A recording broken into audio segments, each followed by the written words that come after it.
No solamente es el libro que nos habla acerca de la salvación. Sin duda, el gran tema de la Biblia es el tema de la salvación. Pero tenemos que considerar que cuando hablamos de salvación, la salvación tenemos que considerarla en los entornos más amplios. No solamente habla de nuestra salvación y el momento en el que yo vaya a la presencia de Dios y esté allá en la gloria, gozando de la presencia de Él. Realmente la sanidad, la salvación, son conceptos más amplios. La salvación de Dios tiene que ver incluso con otros temas. Tenemos que considerarlo entonces como un entorno mucho más integral. ¿Por qué? Porque somos seres humanos que vivimos de una manera integral. Entonces tenemos que considerar dentro de la salvación el tema de la salud emocional. Y dentro de la salud emocional están temores, miedos, enojos, iras, etcétera. Toda otra gama de sentimientos que también Dios ha decidido restaurarlos para con cada uno de nosotros. Así es que el plan no solamente es aprender sobre cómo voy a ir al cielo, sino incluso y particularmente el cómo es que vivimos en este mundo siendo tomados de la mano de Dios. Entonces, el tema, eso que acabamos de cantar, donde estamos diciendo, queremos ser un instrumento de la paz de Dios, vea una de las frases, donde haya odio, entonces haya amor.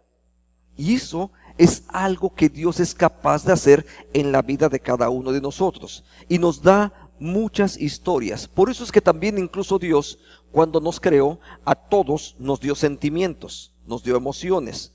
Todo eso forma parte del proyecto de Dios para nuestra propia vida. En medio de esos proyectos, las cosas que a Dios le interesan y que quiere desarrollar en la vida de cada uno de nosotros es no que suprimamos los sentimientos. Eso no puede ocurrir. Si tú suprimes los sentimientos, más tarde o más temprano van a llevarte a un entorno cada vez más complicado, porque los sentimientos no se pueden reprimir.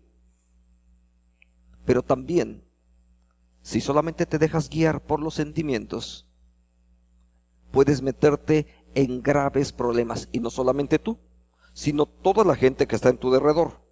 Ahora, vayamos a un tema que es importante porque de una o de otra manera nos afecta a todos nosotros. Y se trata del tema del enojo. El enojo, por ejemplo, puede ser causa grave de muchos conflictos.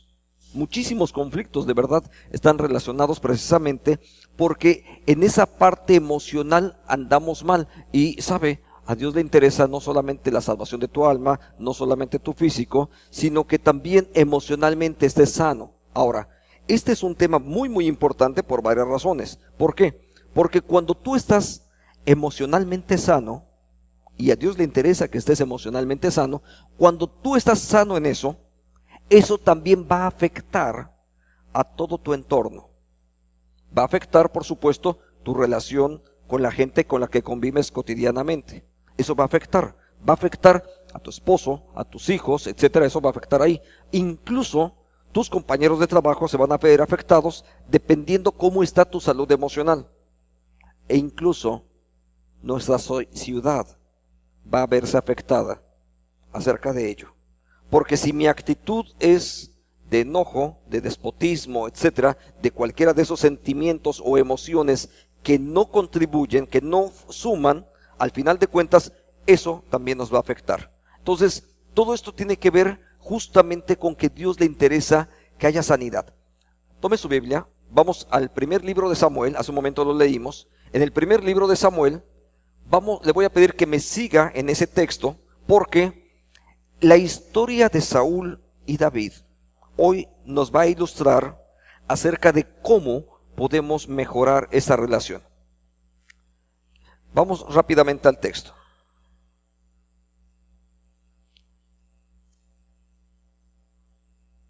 Versículo 6. Aconteció que cuando David volvió de matar al filisteo, salieron las mujeres de todas las ciudades de Israel, cantando y danzando para recibir al rey Saúl, con panderos, con cánticos de alegría y con instrumentos de música. Y cantaban las mujeres que danzaban y decían: Saúl hirió a los 1000 y David a los 10,000. Ve el siguiente en línea, 8. Y se enojó Saúl en gran manera y le desagradó este hecho. El enojo fácilmente puede dañar todas las relaciones. Se enojó, ¿sabe? Empezó a haber envidia. Si yo soy el rey, ¿por qué anuncian que yo iría a los 1000 y David a los 10,000? Hay un poco de envidia también en medio de esto. Aunque es cierto que Saúl era un buen rey y que era un gran guerrero, pero también es cierto que David en algún momento le superó. Pero vamos y sigamos un poquito más el texto. ¿Sabe por qué? Porque el enojo fácilmente se puede desbordar. Cuando el enojo y nuestros sentimientos no están bajo el control de Dios, cuando eso ocurre, fácilmente puede rebasar y incluso llegar a niveles de violencia inaudita. Vamos al texto y va a ver cómo eso ocurre. Aconteció al otro día que un espíritu malo, verso 10, desde el 9, y desde aquel día Saúl no miró con buenos ojos a David. 10. Aconteció al otro día que un espíritu malo de parte de Dios tomó a Saúl, y él desvariaba en medio de la casa. David tocaba con su mano, como los otros días, y tenía Saúl la lanza en la mano. Vea el versículo 11. Y arrojó Saúl la lanza diciendo: enclavaré a David a la pared. Pero David lo evadió 2 veces. ¿Hasta dónde llega tu enojo? ¿Cuál es el límite? La realidad es esta. Cuando nos dejamos dominar por nuestros sentimientos, esas emociones fuera de control, pueden de verdad dañar gravemente incluso a las personas que están cerca de ti y que dices que amas. Mucha de la violencia doméstica ocurre precisamente por una falta de control en mis emociones. Muchísima violencia en los hogares ocurre justamente en estos términos, donde más allá de cuál sea el motivo de mi enojo, y yo le podría decir, la verdad es que Saúl no tenía razón de por qué estar enojado, pero le digo por qué. Porque la envidia en buena medida es algo irracional. Lamentablemente, pero así es. Y cuando empiezas a sentir enojo, ya ni siquiera te interesa solucionar el problema. La solución que encontró entonces Saúl en ese momento fue asesinar a aquel que le estaba causando enojo. Y esto ocurre incluso en los hogares. Esto ocurre en las empresas, donde no me importa qué me hiciste, lo que me importa es simple y llanamente destruirte. Esto ocurre en muchos lugares. Los diferentes entornos donde nosotros nos desenvolvemos nos llevan justamente a eso. Pero quiero que regresemos al texto, porque me gustaría que usted observe por qué razones Saúl no tenía razón acerca de este enojo. Vea, quiero que regrese un poquito al versículo 5. Y salía David donde quiera que Saúl le enviaba, y se portaba prudentemente. Y lo puso Saúl sobre gente de la guerra, y era acepto a los ojos de todo el pueblo. Mire, David era un hombre inteligente. Es cierto que era un gran guerrero, pero estaba bajo la autoridad del rey. Él no tenía por qué sentirse amenazado de ninguna manera. La realidad es que era un hombre fiel. Además, era amigo íntimo de su hijo. Entonces, es un hombre que amaba y que respetaba al rey, y a lo largo de la historia bíblica uno se va a dar cuenta que aún en momentos difíciles, cuando allá se convierte esto en una persecución desatada y va a buscar a David en más de una ocasión, por lo menos en los relatos bíblicos, por lo menos en 2 ocasiones, David tiene la ocasión de devolverle con la misma moneda a Saúl y asesinarle, y sin embargo no lo va a hacer, porque es un hombre que es respetuoso. Y él estaba bajo autoridad. Y constantemente la actitud de David va a ser, es el ungido de Jehová, es el rey, y yo no voy a tocarlo. Y estaba dispuesto a respetarlo, aunque a veces el rey no se estaba portando tan correctamente. ¿Sabe? La verdad es que Saúl debería de estar orgulloso de contar con alguien hacia su servicio. Alguien al que le puedes encargar una tarea y está presto para ir y atenderla. Esto mismo después se repite. Pero quiero que observe un par de elementos que están más adelante. El versículo 2:11. Después de que arroja la lanza, versículo 11, arrojó la lanza diciendo: enclavaré a David. Pero quiero que ponga atención en el versículo 12. Mas Saúl estaba temeroso de David. ¿Sabe? Una buena causa del enojo es temor. Una buena causa de verdad que es temor. Cuando yo estoy temeroso, reacciono y agredo en muchas de las ocasiones, porque me siento amenazado. David de verdad no estaba haciendo nada para perjudicar al rey, a Saúl. Sin embargo, el problema es que él se sentía temeroso. El texto dice algo, de hecho, precisamente, porque por cuanto Jehová estaba con él y se había apartado de Saúl. Esto nos lleva a una historia que está algunos capítulos atrás. Justamente, Dios había dado instrucciones a Saúl acerca de cómo desarrollar las cosas. Y había un pueblo que debería de ser conquistado como parte de la expansión del reino de Israel. Sin embargo, Saúl decidió no obedecer. Cuando Samuel se acerca y le dice: oye, Saúl, eso no es lo correcto, la actitud de Saúl, en lugar de corregirla, es tratar simplemente de justificarse y no encontrar ninguna solución. Es más, llega un momento en el que se pone de acuerdo con con Samuel, que es el sacerdote, y le dice: mira, vamos a hacer esto.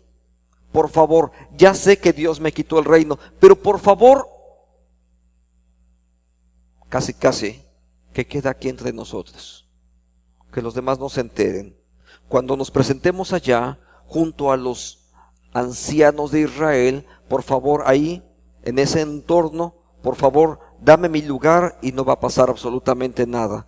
Realmente Saúl estaba preocupado de algo más. Saúl estaba preocupado solamente de guardar las apariencias. ¿Le ha pasado eso alguna vez? ¿Conoce gente que le ha pasado eso? Que cuando enfrenta un problema, en lugar de solucionar el problema, le interesa solamente guardar la apariencia y que los demás no lo noten. Eso llega a pasar, pero Saúl siguió acumulando entonces rencor. Y esa acumulación de rencor, al final de cuentas, un día iba a explotar. Y cuando tuvo la oportunidad, buscó cómo asesinar a aquel que le causaba el enojo. Pero la verdad es que es desmedido la situación que estaba experimentando y no le interesaba ya la solución, le interesaba destruir a aquel que ahora consideraba su enemigo. Le anticipo una de las respuestas más importantes de cómo poder desaparecer el enojo. Puede parecerle tal vez complicado al principio, pero de verdad que es una de las herramientas que Dios nos ha dado más útiles. Una sola palabra lo describe: perdón. Cuando aprendemos a perdonar a aquellos que nos han ofendido, los primeros que somos liberados somos nosotros.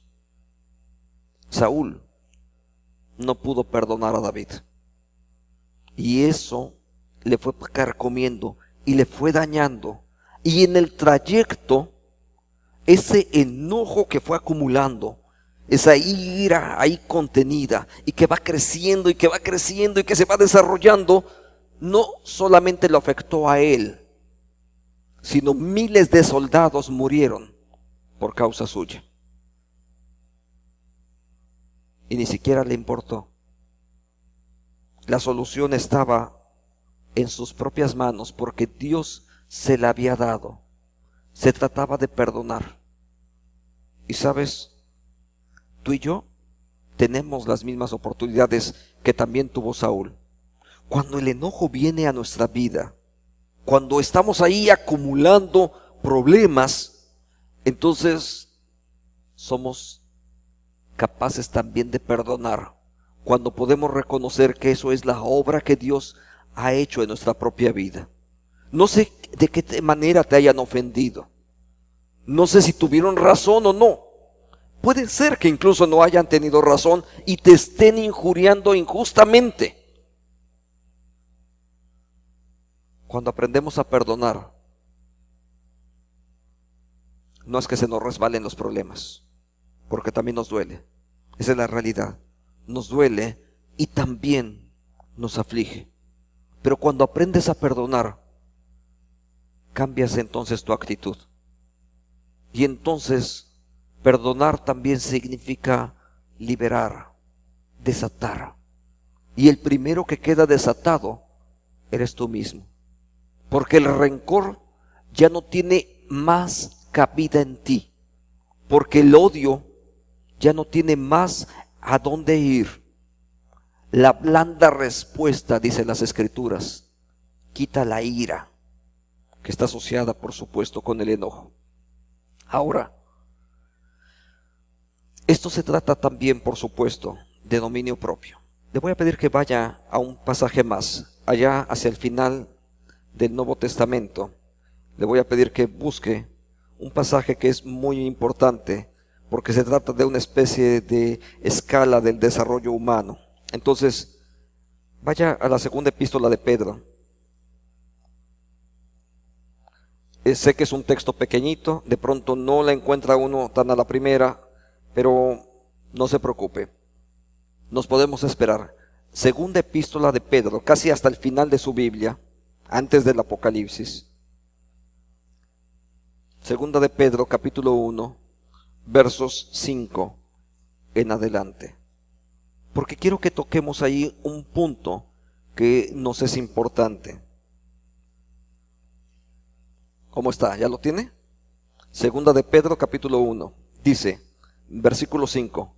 Vosotros también, poniendo toda diligencia por esto mismo, añadid a vuestra fe virtud, a la virtud conocimiento, al conocimiento dominio propio, al dominio propio paciencia, a la paciencia piedad, a la piedad afecto fraternal y al afecto fraternal amor. Permítame detenerme solamente en el versículo 5 y 6. Quiero que observe, esto se trata del esquema del desarrollo cristiano, de cómo Dios va a ir desarrollando y fomentando las acciones que Él quiere en nuestra vida. Porque cuando hablamos de ser vencedores sobre el enojo, una de las formas tiene que ver precisamente con poder tener el dominio propio. Pero el dominio propio no lo producimos nosotros. El dominio propio es uno de los dones que el Espíritu de Dios da en la vida de un creyente.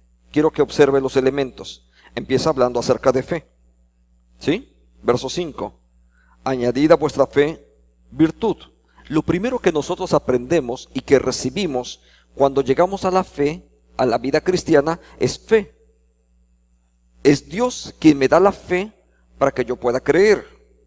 Ese es lo primero que yo recibo. Y entonces a partir de la fe empieza mi desarrollo. Lo segundo, usted lo puede leer, añadid a vuestra fe virtud. ¿Sí? ¿Está bien? Virtud, empiezo a poder discriminar entre las mejores conductas y las que no son adecuadas. Yo ya estoy discriminando acerca de esto. Mi propio desarrollo en la fe me permite decir, mira, esto yo creo que no es lo correcto. ¿Sí? Ya avancé un poco más. El siguiente nivel dice, añadid a vuestra virtud conocimiento. ¿Sí? Eso tiene que ver ahora con acercarme a la Biblia y no simplemente leer el texto. Esa es una forma de conocimiento. Yo me gustaría que por lo menos usted y yo lo consideremos el conocimiento en dos niveles. El conocimiento que implica saber lo que dice el texto. Esa es una parte del conocimiento. La otra parte del conocimiento es donde lo puedes experimentar, experiencial. Se trata de vivirlo. Entonces, yo puedo decir, Jehová es mi pastor y nada me faltará, y repetirlo de memoria.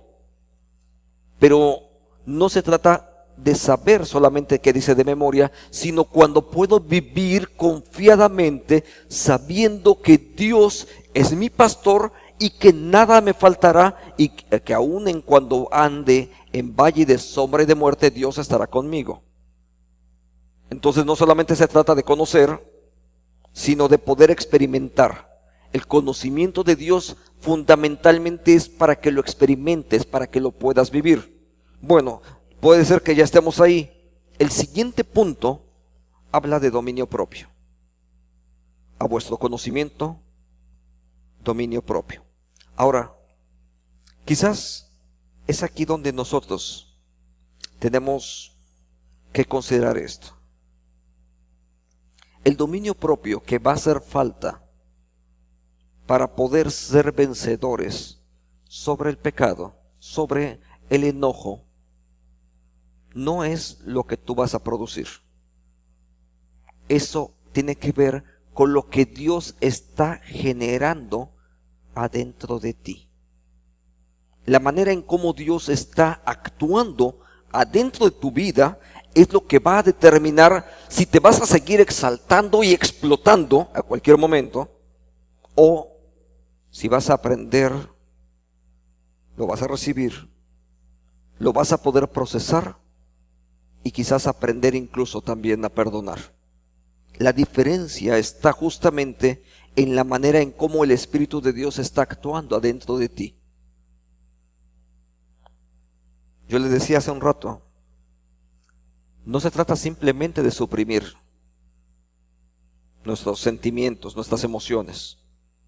El apóstol Pablo escribió diciendo, airaos, pero no pequéis. Forma parte el enojo, forma parte incluso de los mecanismos que Dios nos da. Incluso, déjeme equipararlo con otro, el miedo forma parte de las cosas con las que Dios me ha dado. ¿Por qué? Porque me permiten estar alerta y entonces poder preservar tal vez mi vida. Entonces, todo eso Dios me lo dio. Pero todo eso Dios me lo dio para que puedan estar bajo la soberanía de Dios.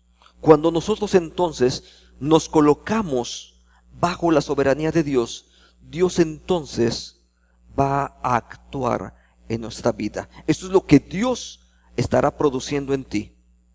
Lo que a nosotros nos corresponde hoy es colocarnos bajo la soberanía de Dios. Hay algo en esta historia de Saúl y David que era importante. Estaba en el versículo 11, apenas si lo vimos por ahí. David estaba bajo el cuidado de Dios. Esa era la diferencia. Mientras que Saúl está todo temeroso, con miedo, y entonces reacciona violentamente, David está en paz, está tranquilo y sabe, porque se sabe, como él después escribió, bajo la sombra del Altísimo. Cuando tú estás bajo la sombra del Altísimo, cuando te colocas bajo la soberanía de Dios, es Dios también quien empieza a actuar poco a poco. En el día a día, Dios está actuando para que tú tengas el control acerca de todo esto. Dios es el que lo hace. El papel que nos corresponde ahora a nosotros es empezar a usar esos medios de gracia que Dios nos dio.